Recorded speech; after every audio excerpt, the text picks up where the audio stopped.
नमस्कार। ज्ञान the knowledge में आपका स्वागत है। दुर्भाग्य को भगाएं और सौभाग्य को जगाएं।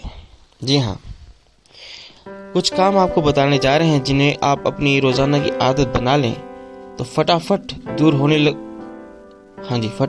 होने लगेगी ये आपकी बुरी किस्मत।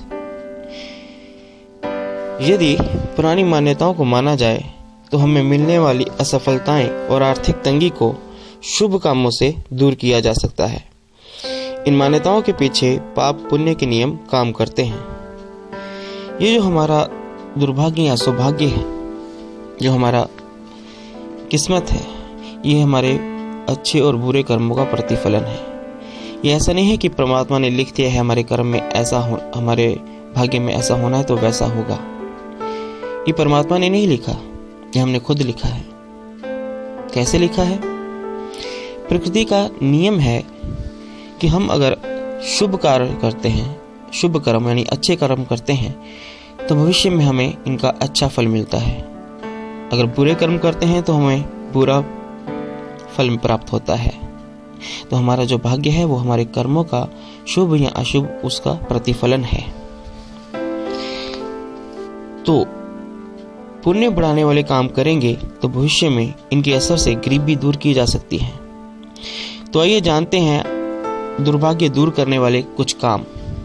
अगर आप इन्हें रोजाना इसकी आदत बना लें तो आपकी किस्मत बदल सकती है। आपका दुर्भाग्य दूर होगा और सौभाग्य जग सकता है, क्योंकि सौभाग्य को जगाने के लिए अच्छे कर्मों की जरूरत होगी। तो आइए जाने कुछ ऐसे ही काम जिनसे सौभाग्य प्राप्त हो और दुर्भाग्य हो दूर। पहला है, सुबह जब भी आप उठें तो सबसे पहले अपनी दोनों हथेलियों को देखें। इससे भगवान विष्णु और महालक्ष्मी की विशेष कृपा मिलती है। दूसरा है, तालाब या नदी में मछलियों को आटे की गोलियां बनाकर खिलाएं। शास्त्रों के अनुसार इससे बड़ी बड़ी परेशानियां भी दूर हो जाती हैं। जब आप तालाब या नदी में मछलियों को आटे की गोलियां खिलाते हैं तो कितनी मछलियों का पेट भरता है, तो कितनी मछलियों का भला होता है। तो इस भले कर्म की वजह से आपको अच्छा फल मिलता है भविष्य में, जिससे कि जो आपकी बड़ी बड़ी परेशानियां हैं वो दूर हो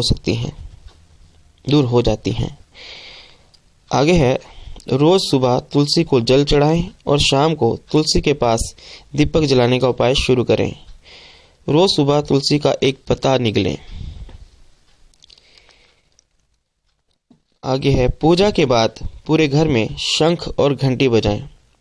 इनकी मधुर आवाज से नकारात्मकता और दरिद्रता घर से बाहर चली जाती है और घर में लक्ष्मी आती है। घर में जब भी खाना बने तो उसमें पहली रोटी गाय को दें, पहली रोटी गाय को खिलाएं।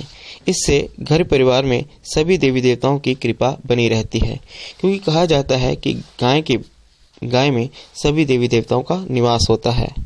तो गाय को रोटी खिलाते हैं तो इससे घर परिवार में हमारे सभी देवी देवताओं की कृपा बनी रहती है।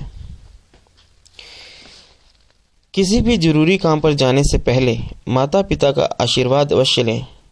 घर से चिड़चिड़ करते हुए नहीं, बल्कि खुश होकर काम पर जाएं। जब भी कोई व्यक्ति घर से बाहर किसी खास काम के लिए जाता है तो पीछे से आवाज ना दें।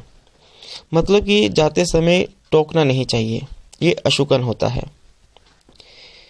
अगर कोई व्यक्ति जा रहा हो जरूरी काम, लेकिन उससे भी जरूरी अगर आवाज देना है, पीछे से आवाज देनी ही पड़े क्योंकि वो उसके भले के लिए है या किसी जरूरी काम से भी जरूरी काम के लिए है, तो फिर लकीर के फिकीर ना बने कि टोकना नहीं है। तो क्या करें, तब आप जरूर आवाज लगाएं, क्योंकि इसमें भला है। तो चाहते तो हम भला ही हैं, चाहे वो काम से जा रहे हो या टोकने से, तब आप ये कार्य कर सकते हैं। तब ये अशुकन नहीं होगा, क्योंकि तब ये जरूरी काम होगा। जब भी कोई मेहमान घर पर आए तो उसे कम से कम 1 गिलास ठंडा पानी अवश्य पिलाएं। इस छोटे से काम से भी कुंडली के दोष खत्म हो गए। और अंत में समय समय पर घर की महिलाओं को साड़ी और सुहाग का सामान उपहार में अवश्य दें। इससे घर में शांति बनी रहेगी और मन प्रसन्न रहेगा और पारिवारिक माहौल अच्छा रहेगा, रिश्ते मधुर होंगे। तो ये थे कुछ उपाय जिनको दुर्भाग्य दूर करने के लिए और सौभाग्य जगाने के लिए। अगर आपको हमारा ये वीडियो या हमारी ये बातें पसंद आई हो तो इसे लाइक और शेयर ज़रूर कीजिए और हमारे चैनल को सब्सक्राइब करना मत भूलें। तो मिलेंगे अगले वीडियो में एक नए टॉपिक के साथ। तब तक के लिए नमस्कार।